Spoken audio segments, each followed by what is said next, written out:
que evidentemente formamos a los alumnos, pero necesitamos ese complemento en la formación de nuestros estudiantes que lo dan precisamente los profesionales.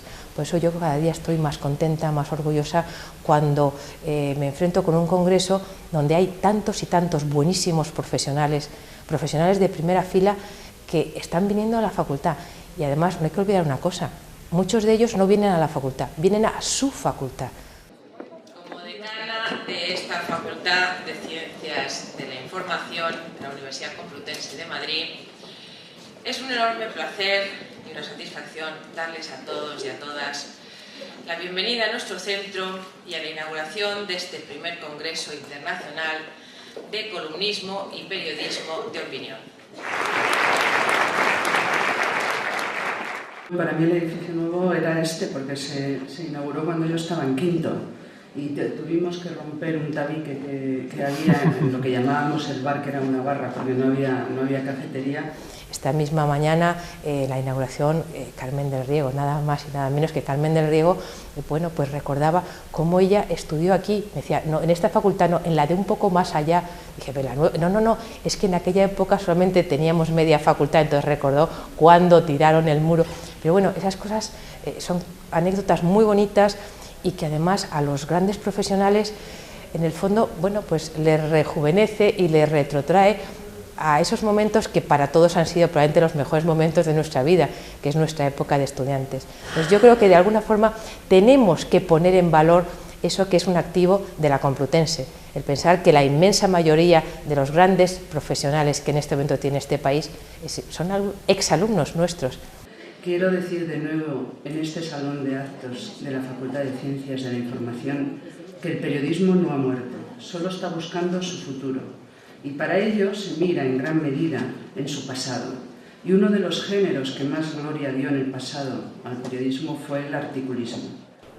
Se va al columnismo del minuto siguiente, pero yo creo que una opinión bien conformada y con reflexión, yo creo que puede ser impredecible.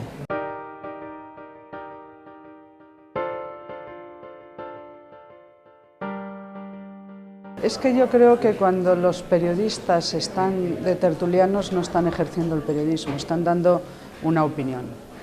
Una opinión que a veces lo que se pretende es que coincida con el medio al que perteneces, a los intereses de ese medio en relación con determinado tipo político, de ahí la predecibilidad. A mí me parece que eso es, aparte de triste, muy pobre, empobrece muchísimo la opinión y yo creo que se está viendo la saturación de la tertulia precisamente por eso, porque ya sabes lo que quiere decir. Bien es verdad que hay muchísima gente que va a una tertulia u otra en busca de la opinión que quieren escuchar, como pasa también en el columnismo. Bueno, claro, es muy probable que los columnistas tengamos una cierta espacio en el que nos movemos desde el punto de vista ideológico, sí, muy probable, claro que sí. Pero eso no quiere decir que no intentemos también sorprender en la elección del tema, sorprender en la manera de enfocar un asunto, ¿no? No creo que ser tan previsibles no es bueno, ¿no? Otra cosa es, ya le digo, que sí, que claramente los columnistas políticos nos movemos dentro de un espacio determinado y eso no es malo, yo creo que es mucho mejor que la gente lo sepa, no creo que tengan ninguna duda los lectores de las columnas mías sobre cómo pienso. Creo que está bien que sea así.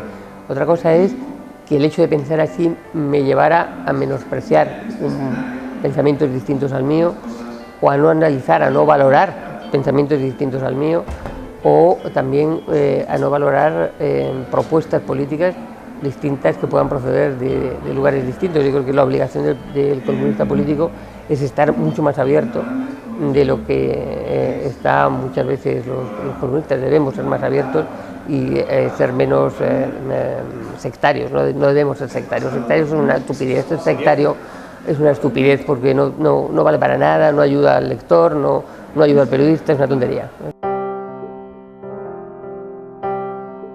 Yo he oído a personas que hacen columnas decir, este se va a enterar mañana. No me parece que este sea el planteamiento. Me refiero a un político, un banquero, un empresario. No puede ser ese el planteamiento de un columnista, de este se va a enterar o me va a oír. No, quien se tiene que enterar y te tiene que oír son tus lectores, no son las personas para las que no escribes. La vanidad en periodismo es un desastre, ¿no? Porque te evita hacer una cosa que los periodistas necesitamos, que es ver la realidad.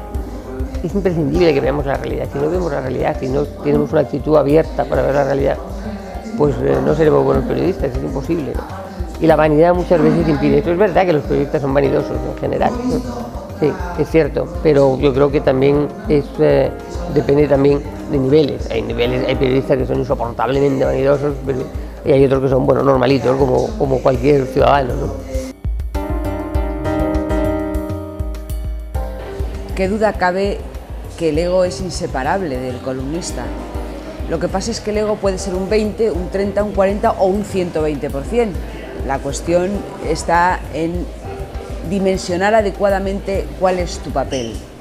Es decir, cuando yo hablo de ego, básicamente me refiero a aquellas personas que creen que la vida política de un país se mueve alrededor de lo que ellos escriben. Y eso es un planteamiento completamente ridículo.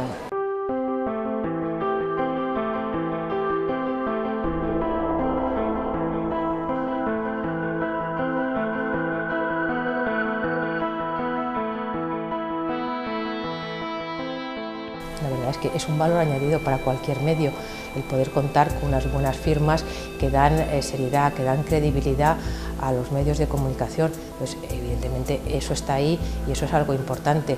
Y lo más destacable de todo es que los editores de los periódicos siguen contando con los periodistas y siguen contando con los periodistas de firma y no caemos en eso del todo vale, sino que de alguna manera esas grandes firmas lo que hacen es dar solidez a un medio, dar credibilidad, dar veracidad, y eso también es importante. Siempre se había dicho que la columna era un vicio español, que en los países anglosajones no había columnas, es decir, había columnas pero eran de otra manera, no eran literarias ni costumbristas, ni se hablaba de la gripe, ni de castañas, ni cosas de esas. Sin embargo, la columna ha sobrevivido al gran cambio histórico que estamos viviendo, que es el fin del periodismo tal como lo entendíamos, y resulta que en Internet y en las redes la columna tiene consistencia. Creo que están influyendo sobre nuestro trabajo, y creo además que es, digamos, la termita o la termita que está destruyendo nuestra profesión. O sea, hablo en serio. Nosotros le hemos abierto la puerta a una realidad que nos va a destruir, que nos está destruyendo de hecho, porque si cualquier ciudadano puede ser periodista, entonces ¿para qué vamos a servir los periodistas? ¿Para qué vamos a estudiar una carrera? ¿Cuál va a ser nuestro papel? Si nuestro papel no es el de jerarquizar las informaciones, establecer lo que es o no noticia, si cualquiera puede decidir lo que es una noticia, si cualquiera puede decidir que la peripecia de su perro es una noticia, entonces la cuestión es ¿para qué servimos nosotros? ¿Cuál es nuestro papel? Esta es la clave de la crisis que estamos sufriendo.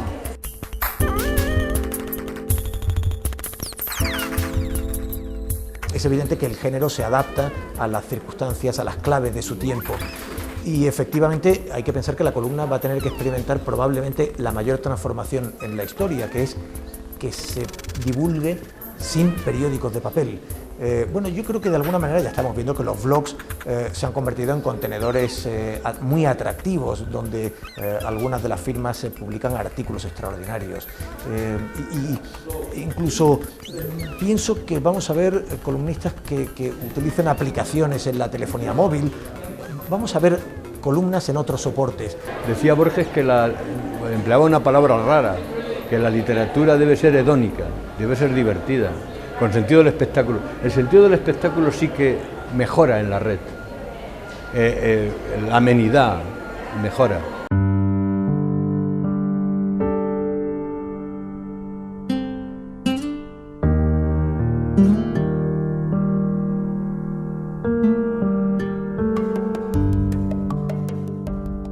Yo creo que hay que distinguir lo literario de la literatura y pensar que la columna es un género literario de una enorme potencia y que quizás en España, por la tradición preceptivista, aquello que no es literatura tiende a ser rechazado. Es decir, en España parece que la tradición preceptiva nos obligaba a pensar que literatura es solo novela, teatro, poesía, de determinadas modalidades. En cambio, en una tradición más abierta, más flexible como la anglosajona, en la literatura entran las memorias, las biografías, las correspondencias, los artículos, la crítica literaria es considerada en muchas ocasiones también expresión literaria. Y yo creo que la columna en España es con toda seguridad en la modernidad, en el siglo XIX y en el siglo XX, uno de los géneros más interesantes de la creación literaria. Hay una línea de genios que parte de Larra, sigue con Ramón, con Camba, con Pla y llega a Umbral, que es el maestro, es la apoteosis de la columna. Inventó el lenguaje de nuestra generación, le dio a la columna vuelo, era un ladrón de palabras, la hizo rítmica, poética, absolutamente literaria, y creo que es el gran renovador y todo el mundo intenta imitarlo menos yo, porque como estoy en su espacio, si lo imitara haría ridículo. Umbral es un gran retratista, tiene el arte del retrato. Umbral es capaz de, con 4 palabras, retratar a un político o a un intelectual, un novelista. Es capaz de describir un árbol o un plato, un vaso con 4 palabras. Tiene una concisión, tiene un arte de la representación de la realidad que va más allá del verso. Evidentemente en la columna nos encontramos con un uso artístico de la palabra, al menos en una serie de articulistas, ¿no? Es decir, desde Larra, que ya concibe el género con verdadera voluntad de estilo, y Larra hay una plena conciencia de que era el género donde daba lo mejor de sí. Es decir, el Larra grande no es el Larra del teatro, es el Larra de los artículos, y yo creo que en Manuel Alcántara se da esto mismo. Y en Umbral, aunque Umbral escribió novelas, su gran género ha sido el artículo, ¿no? Ha habido otros articulistas que no han tenido apenas obra literaria, pero o que ha sido una obra menor, César González Ruano, Camba, que publica algunas novelas, pero son novelas menores y sin embargo son brillantes articulistas.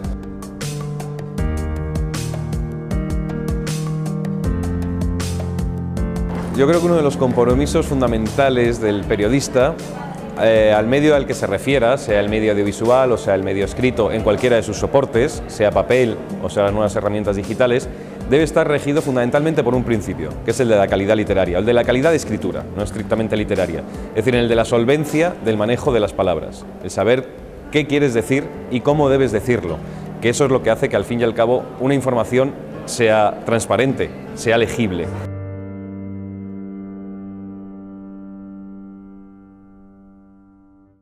Cuando escribo una novela lo controlo todo, soy como un pequeño dios dentro de mi novela y sin embargo cuando escribo una columna no controlo nada, ¿no? Es un cambio de óptica bastante llamativo, aunque claro, digamos que yo creo que de lo que se ha hablado aquí, la perfección formal para nosotros es un requisito fundamental, entonces se trata de escribir bien también, ¿no? Para poder escribir con total libertad, porque lo que te permite la lectura y lo que te permite la conciencia de que sabes escribir lo que quieres decir es una libertad tremenda a la hora de ejercitar la profesión. Y esa libertad es el principio también rector de cualquier periodista. Para eso tiene que estar seguro de sí mismo. Y la forma que tiene un periodista de estar seguro no es hablar en público, no es dejarse ver en televisiones, es saber escribir sobre un folio o sobre una pantalla aquello que en un momento dado para él tiene interés y considera que lo tiene para el resto de lectores o de sociedad. Yo siento que puedo exagerar, por ejemplo, utilizar símiles un poco manifiestamente absurdos, como que el otro día escribí en una columna que Guardiola ir al Chelsea y convertir al Chelsea en un grandísimo equipo que juega un fútbol bello y admirado es como pedirle a Ferran Adrià que vaya a un McDonald's y en un año lo convierta en un restaurante 3 estrellas Michelin. Esto es manifiestamente una enorme exageración, a través de la cual quiero transmitir una idea. Pero ese tipo de latitud para exagerar no me la permitiría si estuviera escribiendo sobre una hambruna en Sudán o un tema político de cuyo desenlace depende la vida de muchas personas.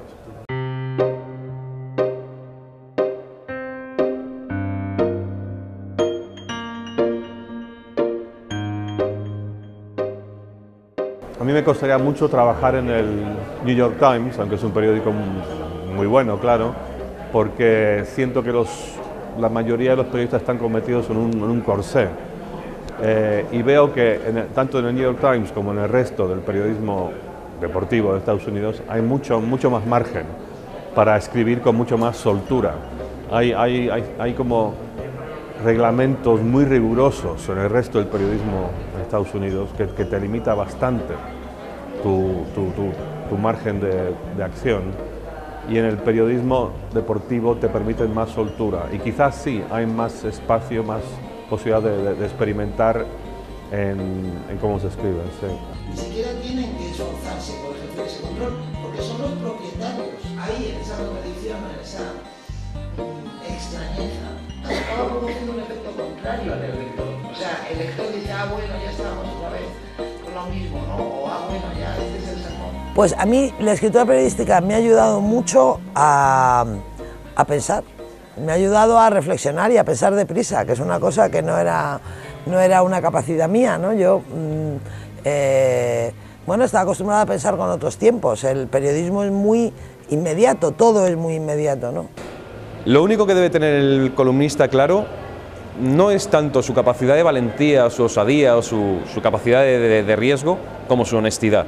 Porque ahí va implícito todo, la valentía, el riesgo, la osadía, va todo implícito en la honestidad del columnista a la hora de decir, yo escribo esto es lo que pienso, esto es lo que considero, intento no adulterarlo con nada, ni suavizarlo, sencillamente ser consciente de que se dirige a unos lectores que probablemente son mayoritarios dentro del sector en el que su periódico se mueve, sabiendo que no hay que ofender a esos lectores, pero si no estás en la línea ideológica de esos lectores, plantear tus argumentos con la honestidad que consideras sin ofender nunca a nadie. Eso es muy humano, porque es fácil de entender.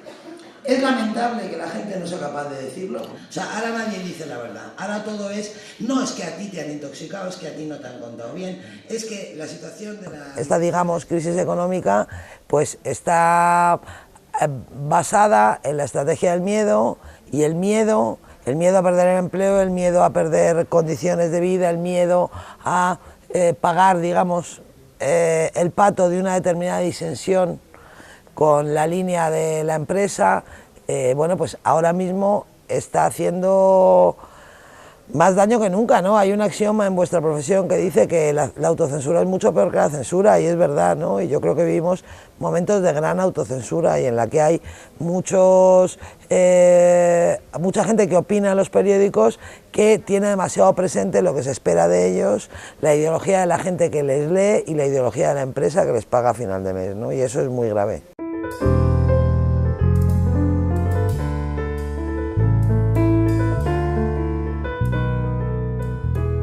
Es que en América, para empezar, el autor es una persona privada. El ejemplo más famoso es J.D. Salinger, que vivía por ahí en su casa en New Hampshire y nadie ni sabía dónde estaba.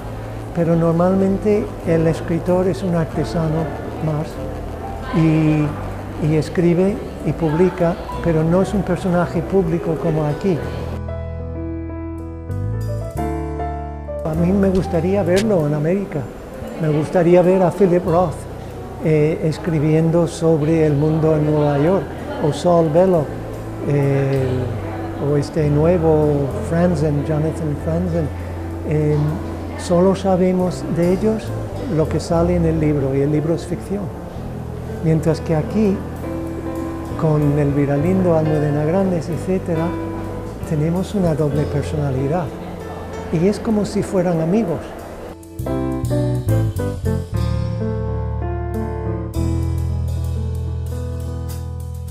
El columnismo, bueno, es un poco el último escalón en esta larga trayectoria de los profesionales de los medios. Pero es bueno que nuestros alumnos vean que ese es el camino y que ese es, digamos, lo que culmina su futuro. Y sobre todo que esos grandes profesionales vengan aquí a explicarles, a contarles, a compartir con ellos sus opiniones, sus ideas. Bueno, creo que este congreso de verdad ha sido todo un lujo. Por favor, chicos, yo os pido un enorme aplauso y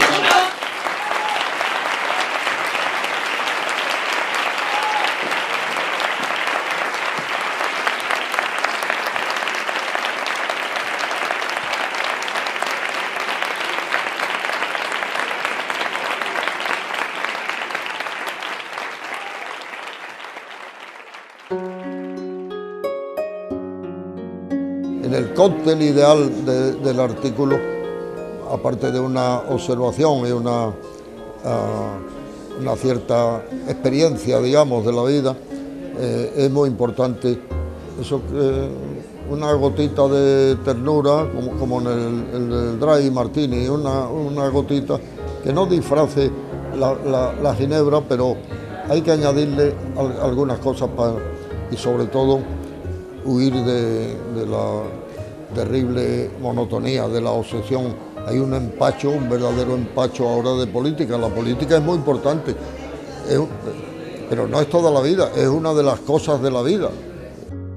Se puede escribir 55 años después, se puede cada día tener ánimo para hacer una columna, para empezar otra vez, decía ayer Raúl del Pozo, como si fuera la primera. Se coge cierta destreza. Yo sé que la poesía viene cuando ella quiere, pero el artículo tiene que salir. ¿Sí? Siempre pasan cosas, ¿no? Yo me quedo tranquilo cuando tengo el título, cuando tengo pensado el artículo. Y viene, no me pesa, más o menos, lo sabrán mejor, pero o sea, yo habré escrito 19.000 y pico de artículos. Yo noto mucho en cualquier prosista si ha hecho verso. No significa que sea un gran poeta. Simplemente con que haya frecuentado la poesía huye de la cacofonía y no empieza un artículo o un reportaje diciendo el teniente se sentó cómodamente. No, eso porque le chirría, ¿no? Lo que hace falta es un espíritu poético. La poesía también es curiosidad, la poesía intenta descubrir el mundo y contárnoslo. El periodismo, Oscar Wilde, como siempre que quería hacer una gracia, decía, el periodismo se diferencia de la literatura en que la literatura no se lee y el periodismo es ilegible, pero no es cierto, se está haciendo un gran periodismo actualmente. Sí. A mí me importa mucho de lo que esté hablando la gente cada día, por eso, no solo por eso, recorro todas las tabernas de mi pueblo y me gusta oír a la gente en la medida que yo oigo, que cada vez es más deficiente, pero de las cosas que he hecho mejor en mi vida ha sido dormir. Sí, hace falta una conciencia tranquila, por lo menos laxa. Pero yo duermo como he dormido, ahora me cuestan dos cosas, me cuesta coger el sueño y dejarlo, una vez cogido, abandonarlo. Yo no iré a los funerales de la columna, será al revés, ¿no? Siempre un comentario, una meditación, una reflexión. Eso es la misión del periódico. Sé que siempre voy a ser inferior a Villamediana o a Góngora en poesía y en prosa a mucha gente, pero lo que quisiera es dar mi medida, una pequeña medida. Bueno, la mía, la que estaba obligado a dar, ¿no? Y no ser inferior a uno mismo, eso es lo importante, ¿no?